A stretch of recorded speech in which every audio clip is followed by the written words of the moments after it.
Welcome back to the workbench, guys. Dan here as always, and in this video we're going to be showing off some more projects. As always, I'm cranking out tons of different models here and there, all kinds of different prototypes from tank cars, a couple hoppers, a few boxed cars here and there, fun stuff like that.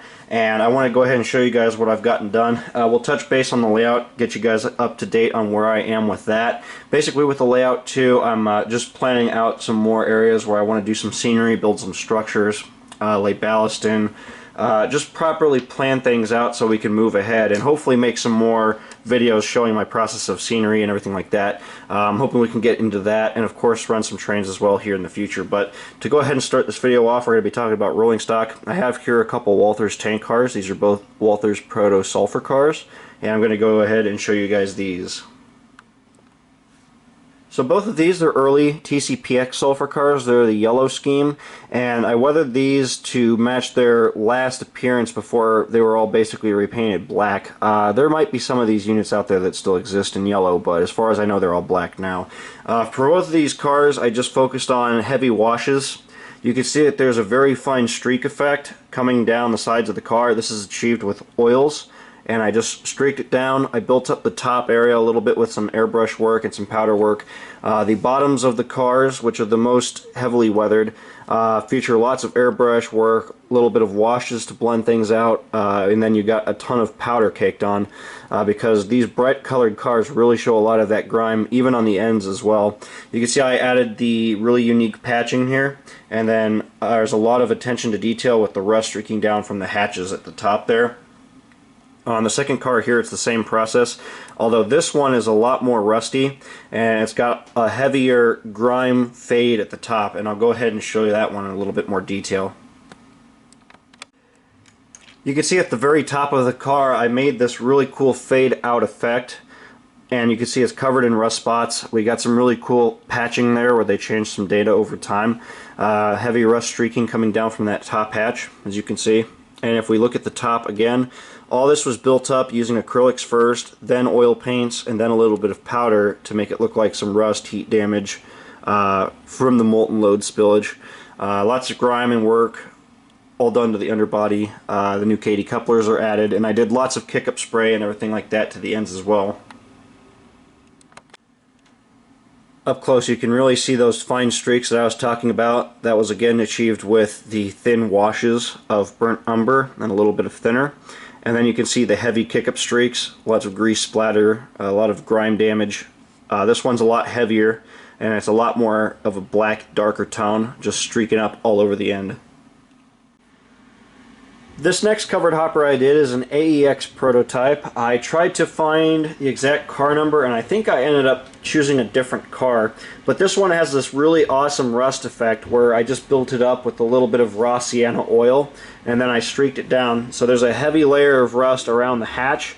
Some of the walkways are really rusting up too, and you can see there's a lot of heavy pitting on the side. Pretty typical of an older covered hopper like this. I just went in and did some streaking, some wavy panel effect washes, and then I just went in, hand painted all the rust dots in, did some minor patching, added the safety tape striping, things like that to give the effect to this car. On the opposite side here you can see it's pretty much the same effect, just a lot of rust streaking and a lot of pitting going on here, but the effects came out really well. This is the first time I've really used the majority of that color oil too, straying away from using most of the burnt umber. This color ended up working really well for the rust technique. You can see it's that fresh, vibrant rust color, and it just worked so well for this model. It's the first one, again, I've used that on, and I'm really happy with the results of this. In this close-up shot here, you can see how I just basically blended it out. The large patches of rust are first laid in with burnt umber, and then I follow behind mostly with the burnt sienna to enhance that, and then you just render it out a little bit, stretch some little puddles with some thinner, and just kind of let the paint naturally flow out and blend out. In certain spots you can see I tried to make it look like they replaced certain portions of the walkway as they rotted away, and I think that effect came out really good. It's something I've never really focused on in these covered hoppers, is trying to make it look like they replaced some of these walkway sections, but it is actually very common on these cars, so I tried to replicate that. You can see I painted the little latches and the little latch bars there, the little hinges and everything like that, and then rusted those up as such. I believe this car is used in fertilizer service, and it really did get rotted up pretty well, or at least the prototype I tried to replicate. And I think the rust really speaks for itself on this car. For the end rust streaking and the kick-up, I used a slightly darker shade of grime to make it look like it's a lot more greasy. There's a lot of splatter in those end cages though, lots of little pits and little bits of splatter all over the bottom there, all over the walkway. And then you can see some of that rust is starting to just flow down the top of that walkway support there too, and it's just this wonderful effect. Alright, so we're going to go ahead and wrap up this video with Boxcars, and I got quite a few to show you guys. I made a little effort to try to finish up some Boxcars that I've had in storage for a couple of years now, and also finish up some new cars that I just acquired. As I started circling out, I ended up replacing quite a few of my Boxcars in my roster with newer ones because they were just not up to my current standards. A lot of them were lacking graffiti, proper rust effects, things like that, so I just wanted to refresh my fleet with some newer cars. And one of these Gunderson cars is just one that I've done, and it turned out pretty good. This is one of the older patch schemes that they did in the Prime for Grime series. These cars are pretty hard to find now, but fortunately I saved just one. I saved the one that had the most unique patchwork. And I just basically weathered this up with some oil washes. I tried to create that wavy panel effect that you can see here on the sides. I added some rust streaking, a little bit of scratch work coming off these doors. As they open these doors, these things get scraped up pretty good. There's some rust pitting, a little bit of graffiti here and there, but I really wanted to focus on this really cool patchwork that Athearn actually did on the car. And the way they did it, you can see I added a little bit of hobo style tag work, little things like that, just to add some cool realism to this. And you can see there's a lot of rust and grime and everything like that coming off the door track, all around the doors there on the tack board. I added the new safety striping there, as you can see. On the opposite side of this car, I went in and laid in a little bit more graffiti. I just found a prototype photo, and the graffiti on it was done very quick. It's basically called throw-up style, so I tried to replicate some of that. There's a lot of scribble, a little bit of work all the way around the door track there, but you can see it's just scattered all the way about. You know, just adding some more little interest effects like that. It does really pop out on the model. It looks like it's supposed to be there, and that's what counts. Again, you can see that patchwork, all the rust pitting, the really nice wavy panel effects there, and then all the rust in the door track, the patching on the end of the car. It all looks really nice. The ends are fun to do on these because I like to add the pivoting air hose to these cars, and though it's not exactly set up prototypically, you can see that it still closely replicates what's supposed to be there. And it also is, of course, enhanced by adding the proper coupler. This is the long shank KD coupler, and all of these Boxcars have these for the cushion coupler pocket, and it's just a great way to enhance these Athearn Boxcars. You can also do it on your exact rail cars, your older Walthers, 50-foot high cube Boxcars, and it just looks fantastic once you do it this way. Lastly, on this car, I did the really cool roof panel effect with some heavy washes. I then went in and did the sealant on the panels here, right at the little brace sections there between the panels where they usually apply that sealant there. You can see there's a little bit of splatter and everything from where they spilled some here and there. Just a little cool effect you can do to your Boxcars to spruce them up, make it look like they're not so perfect and clean. You want to just make this look really random, like they did this in a hurry and like they had to do, you know, 50 cars in one day or something. They just splattered all over the place. As long as they get those seams covered, they don't care. No one's going to see the roof anyway, but you see this a lot of times on these older Boxcars. Alright, so the next Boxcar I want to show you is the first of 4 PCNF Golden West Service prototypes. These are all cars that I've had in storage or from their latest run. They're all the Athearn Genesis. This first car here is 6/16/89. This car came out a couple years back. It was one of the, again, early Prime for Grime series cars that featured the patchwork and everything like that, pre-fading. So it's really helpful when doing these cars because you can just come in here and pretty much add weathering, graffiti, and some other little things to taste, and you're pretty much set. So it's a bit of a time saver compared to having to completely fade these down, add all that extra patchwork.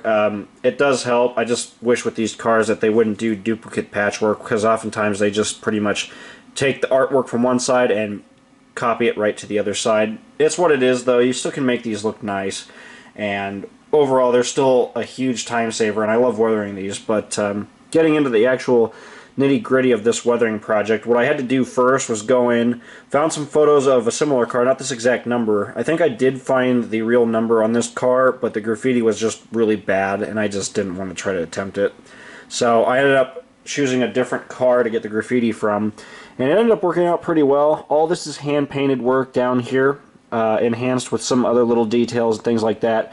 There's a lot of little bits of scribble and other little effects like older graffiti. You can kind of see it's starting to rust over quite a bit too, giving it a sense of age. I love to weather my graffiti. I'm not afraid to take the weathering to the graffiti after I paint it. It is really important to make graffiti much more realistic, because if I had a bright weathered car like this and then just had fresh graffiti on it, it wouldn't look right. You know, even some prototypes out there that have new graffiti on an older car, you quickly start to see the graffiti start to wear away. It starts to rust up. They put safety tape over it. They repatch areas. And so this is really crucial when modeling it. It helps to flatten it into the car and conform it in a sense, weathering it in like this. So you can see how I basically did the graffiti first, and then I weathered over it, then did patching, added safety tape, and that kind of effect basically, and it worked really well. The patchwork is stock on this side. I didn't do anything to it. I just, again, added the graffiti. There's lots of cool, really fine rust dots, rust pitting, and all kinds of wear and tear around the door, for example. Lots of rust on the door track, tons of kick up and grime and under, pretty much all over the underframe of the car. What I was trying to say. And then there's all kinds of grime on the underbody too. The roof is really nice because it's your typical PCNF roof where you get lots of rust on the little bolt pattern seams on the roof panels, and then all the rust is focused around that door track here on the top. This is pretty common. Now on this side of the car, I actually did do a little bit more recent graffiti, so to speak. That's why, as you look at the reporting mark, it's actually been covered over by the graffiti. I tried to replicate that, and I think it turned out pretty cool. You can see that there's, again, a lot of older graffiti mixed in with newer. It's kind of scribbled in, and then you can see where the older graffiti's been rusted over, it's been patched up. Little areas like where data has been re-added, new stencil blocks, inspection tags, things like that. It really helps to enhance it. You can see again there's a lot of rust around that top track there from the door area. On the stop posts for the door, in the door itself, this is a lot of oil rendering here to do that effect. Just so you guys can get the full scope of effects on the sides of this car, I've switched over to the opposite side again. You can see that older and newer graffiti mixed in, how I did the patchwork and how I've modeled the patchwork slowly starting to deteriorate away. I just basically added some white paint chips to it, flaked on some paint here and there. You can see how you got all the very fine rust dots and pitting starting at the top of the box car there. Looking at the door, you can see that really nice attention to the rust in the door track area on the door itself. And then as we look at the track on this end too, those fine streaks and how it always builds up right here in that center part of the track. Now this next prototype here is one of the blue roof versions, and this didn't come like this from the factory. What I actually did here before I weathered it was I repainted the roof blue to model a specific prototype. The SSW patch cars, a lot of these are the larger logo Golden West service cars like this. This is kind of the medium-sized logo. They do get bigger than this, but these cars most of the time have blue roofs, where these are unpainted, or rather painted metal, excuse me. So they get a lot more rusty. You usually see the typical treatment to the panel seams with sealant. So I tried to replicate that on this one with some heavy rust and oil work, blended in with some acrylic work, things like that. Again, a lot of attention on graffiti, trying to model older and newer. You can see there's a lot of small tagging, a lot of fine tag work in between the ladders, in between little bits of graffiti, giving those elements of multiple layers. You know, this is a car where multiple people have come in different parts of time, added their marks to these things, and then someone else comes in, adds more graffiti to it. It's a layering effect, and that's what I really like to focus on with these cars. And cars like these, again, that have been around for years, really are great examples of this, because you can see the years and years of buildup of just the graffiti, enhanced with all the rust effects and everything else. So you can see with this one here, I didn't, again, do anything too crazy with it. It's pre-patched out of the box, so I just added some rust pitting, ran the rust down the panel seams where the rivets are, added the custom painted graffiti. This is done with paint pens, actually. I did some patching here and there on the door. Lots of rust on the door, in the areas on the door track, for example. Some new data was added here and there. Little fine bits of work as well. And then lots of rust again coming down from that door track. On the opposite side of this car, you can see the patchwork is slightly varied a little bit. You can see it's slightly different compared to the opposite side.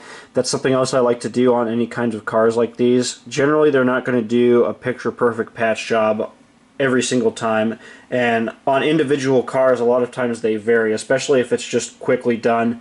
So I like to model variation in the patchwork, and this is one way I like to do it, is just trying to replicate this.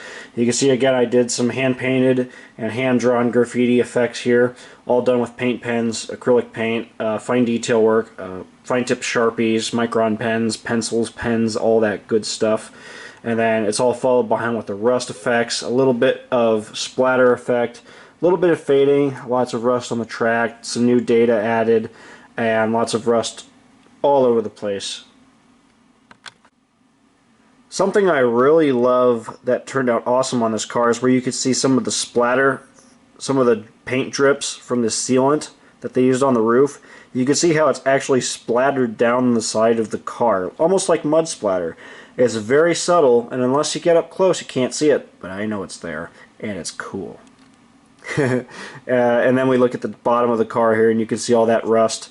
Notice the patchwork, how it looks like it's starting to peel away, revealing some of that paint underneath. This was simply done by taking a piece of masking tape over this patch, and then as I painted this graffiti over that patchwork, I purposely let the paint flow underneath the tape to achieve that effect. Then once all this was set, I peeled the tape off and it left me with this paint effect. So it's pretty neat. It's pretty nifty the way I did that. Here you guys can see the rust build up on the door itself. There's quite a bit of it here, and then you can also see all those rust pits and rust streaks coming down from that top track. Car number 3 is DRGW 61691, and this one has some really cool patchwork. I just pretty much did all this from scratch, modified a little bit compared to how it started on the factory car. Grimed up the roof quite a bit. You can see it's got this really unique patchy grime, dirt and grime, desert dust as I like to call it, just scattered all about these fiberglass panels. You can see in some spots it's kind of peeling away, re-revealing that white panel. I think that's pretty neat. That's the first time I tried this roof effect, and it turned out pretty good. It's just simply oil paint lined up here. Once it all dried up, I just simply took a Q-tip, loaded it with a little bit of alcohol, and then just in certain little spots I started to just scrape away some of the paint, and it gave me this effect. Very simple, very easy to do. Not as easy to do was doing all the rendering on the sides with the rust pits and all the grime and everything like that. It takes time. It's not the hardest thing to do, but actually making sure everything is straight, it takes time, and it's not as easy, but it can be done. Here you can see there's a nice whole bottom of this car has this big piece of graffiti right here, and I found a picture of this online and I had to replicate it, and it ended up coming out really good. It really pops off the side of this car, and you can see it's enhanced again with all the graffiti, all the rust and everything coming around it. There's a little bit of tag work just here and there. Added the safety stripes over it, gave it that sense of age. On the opposite side here you can see, again, a difference in patchwork, making it look like this was re-stenciled at some point in time. Notice that there's two sets of safety striping on this. At some point in time the original tape was put bands up alongside the car on the ends, and then once it got graffiti after graffiti layer it basically got new tape over time, and in this case they reapplied it to the bottom sill of the car. Again, you can see all the rust, you can see all the grime, some patch repairs done to the side. Here you can actually see, if we look very closely, the little label stickers that I've applied to this, and those are just basically barcodes and little labels indicating what side to unload or offload. And I try to make it look like they are on there and they've been peeled off or ripped off. So I'll get a close-up of this in the next shot so you can see them a little bit better. But here you can get a good look at the side of graffiti that I've painted. Again, this is a mixture of hand painting, paint pen work, all kinds of little effects to basically recreate the graffiti on this. These are the little labels I'm talking about. You can see there's little areas where little strips of that labeling was applied, and it starts to peel off, it starts to fade and deteriorate off, and it's just left with these little marks of what looks like paper tacked to the side of the car. And it's another really cool effect you can do to these box cars to add to the realism. Car number 4 here is an SP prototype. It's 699666, and I just basically took and modeled this car with some photos I found online. You can see it's got some older graffiti on it, mixed with some newer little tags, scribble. There's a lot of rust coming off the door track, and there's some patch repairs done to the side. They added some new data pretty much here and there. You can see where they did some re-stenciling, and I just masked off little areas, you know, went in, hand painted some stuff, added some new decals. In this case, a lot of this data is from Smokebox Graphics off several different sheets. And then there's again some little labels and things like that that I got off another Smokebox Graphics decal sheet. The patchwork is stock. I didn't do anything to it other than modify one of the reway stencils there. I tried to make it look like it was re-stenciled after a point in time. Added the patchwork for the safety striping. Weathered up the graffiti quite a bit. Here on the side you can actually see it looks like the door as it came out was scraping on the side, so it actually peeled away some of this graffiti. On the opposite side of the 699666, we got some newer graffiti. This is one of the few cases where I actually modeled brand new graffiti. So there was some graffiti underneath this on the prototype car, but I tried to make it look like there was some new graffiti applied. You know, since these things, they're always getting new layers of graffiti over time. Things change, and I tried to make it look like that in this particular case. You can see there's a lot of fine scribble tag work again, especially on both corners in between the railings and stuff. All very tedious stuff. Here you can see I added the little barcodes, the little labels there. Old safety tape mixed with some new. And again, you can see the graffiti and the way they worked around the patchwork and things like that, and how areas of the car were repatched over time. It's a really cool little mixed bag of tricks to create all 4 of these cars. And I definitely don't have a favorite out of all 4 of these. I'm very proud of all 4 of them. They're just what I needed for the collection, because at this point I've sold off all of my old Golden West cars and replaced them with these new ones. That's what I just showed you guys there, just to give you an idea of what's going on next. I got a couple different hoppers I'm working on currently, some plastic pellet prototypes, some 4750 prototypes. I got these 2 locomotives that I just finished up and put decoders in. We'll be talking about these in the next video. I got these really cool box cars that I'm working on here, just to give you an idea. I just added some details to these, like the new coupler lift bars, the new couplers, and the pivoting air hose mechanism to these. These were train show cars. I found these $10 for the set. They were missing a bunch of parts, so I added all of my own custom grab irons to these and all kinds of other details. I got some other box cars, some other locomotives in works, some cool covered hopper prototypes. Oopsie. Down here I'm sorting through some different stuff, rearranging, re-archiving some stuff, and putting things away. So I got all that going out here, so we'll definitely have more to show by the next video. I am not short on projects to show, that is for sure. And case in point, moving out to the table here, you guys can see my chaotic mess of things. And this is just what happens when you take on 50 projects at once, and then you're in the process of selling stuff and sorting things out and buying new stuff and rotating stuff in and out constantly. Anyways, I got these 2 right here. These are those 2 cars I'm thinking of selling, possibly. I bought them originally. I paid a lot of money for them, and now I'm just kind of deciding whether or not they're really worth keeping or selling. I don't really ever see too many of these around here, so I don't know if it's worth keeping them. I don't know. We'll see what happens with those. These are some new cars that just came in, other than these two ballast cars. These I've had, but I came in, was doing some work to these, but I'm probably going to take these back out to the garage to store. This Farmar car is not mine. This is going to a friend. I just got it in a lot, and I was going to sell it to him, so that's going to set aside. I got stuff like a couple different tank cars that I'm going to do for sulfur cars next year when I get back into the sulfur training project, which is pretty much almost done now. I think I got about 70 cars, almost 80. And I got some new cars that just came in. One of the new LPG cars came in from Horizon Hobbies. These are super sharp. Model is brand new because the paint is fresh.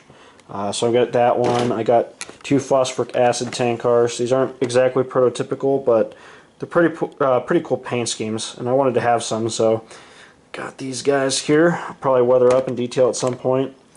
I got one of the new Rapido plastic pellet cars. This one is actually for seed service, but I'm going to probably repatch that. Hopefully this week I can start working on this, because these are super, super nice. And I was going to do a review on it, but I decided to let some other people do it. I was just too busy at the time, and I didn't feel like having to try to trim and edit another video together because I just haven't had the time. So I'll save that one for someone else and just enjoy weathering it. I got this auto rack and then this one at a train show 2 days ago on Sunday. I was up in Springfield, and I picked up this Atlas one because it was, well, I say 75, but I actually paid 50 per car. These were show deals, so I ended up getting this one, something I could throw some graffiti on. This one is the purpose car I bought because I have some graffiti I specifically want to put on one of these that I took photographs of in Fostoria. I'll save that for another video. In terms of other cars, I got a really cool FGDA. This I actually got at the same time this one, which is pretty sweet. Two relatively hard to find tangent cars, so this one I'll be beating the shit out of and weathering.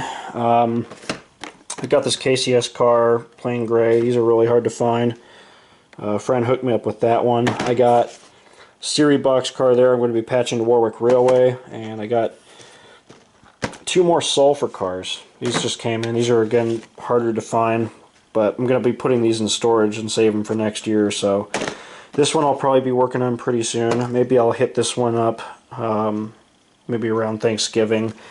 Plain grays are always easy to weather. You don't have to go into too much detail, but still could probably add some graffiti or something to it. Anyways, I got all these cars I got to put away. You guys just saw these, and that was in the last video.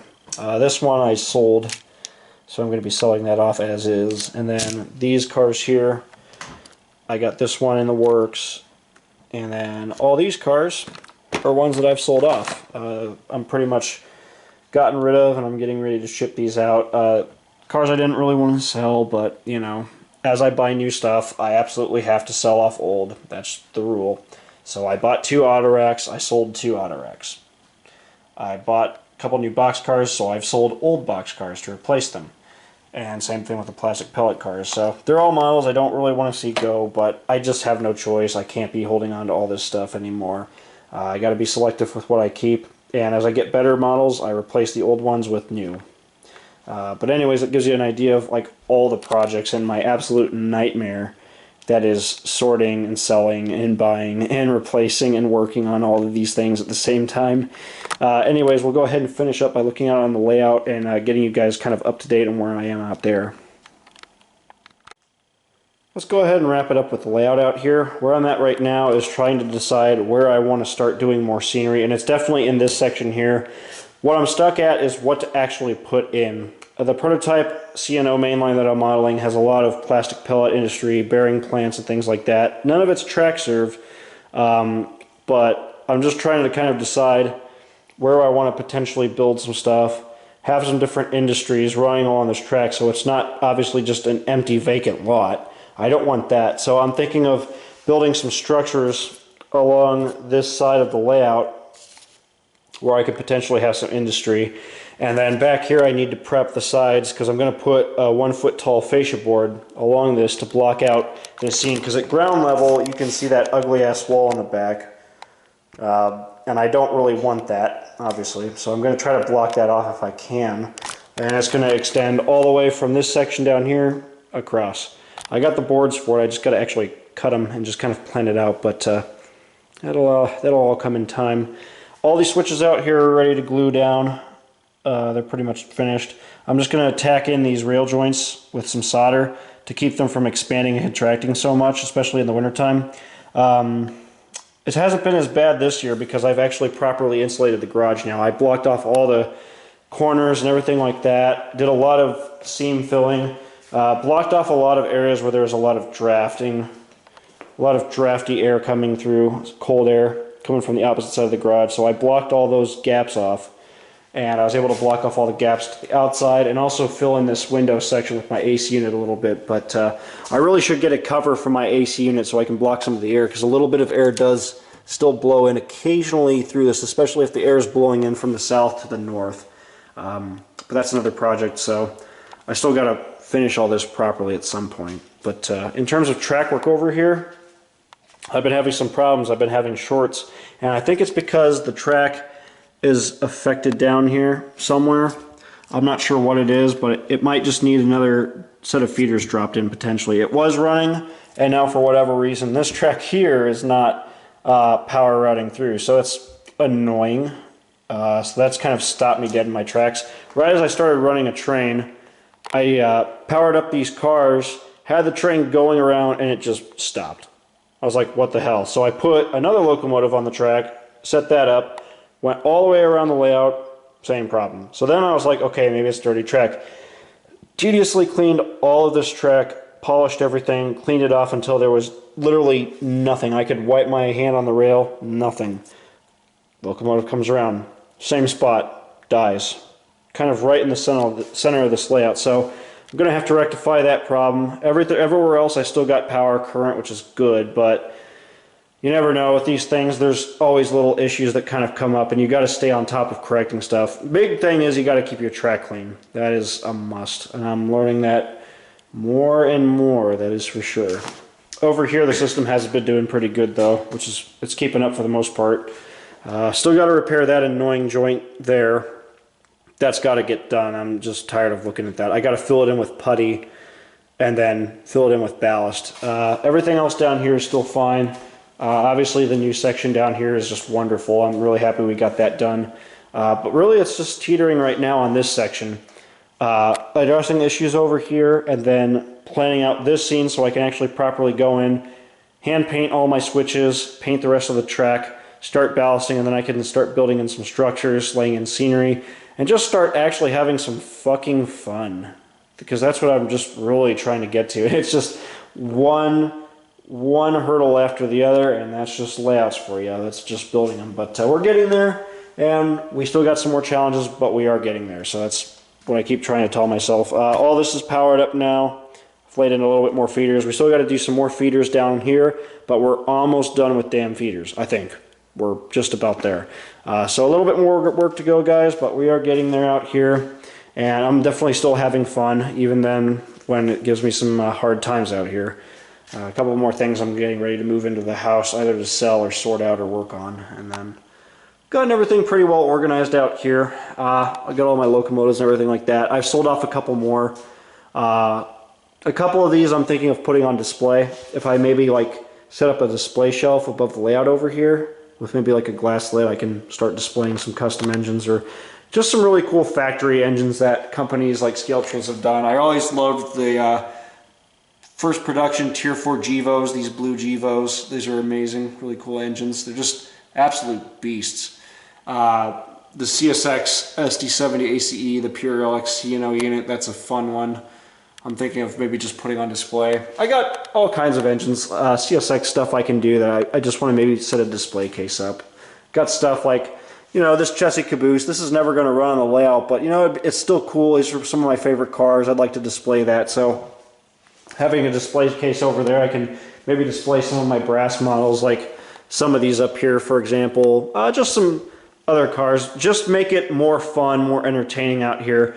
I want to put some posters and photos along this wall here showing the real CSX B&O yard there. There's just all kinds of little things that I want to do, and it's all just going to have to rely on time and money. That's where it's at. We got all kinds of little projects, but one thing at a time. So anyways, guys, I want to thank you again for sticking with me this far.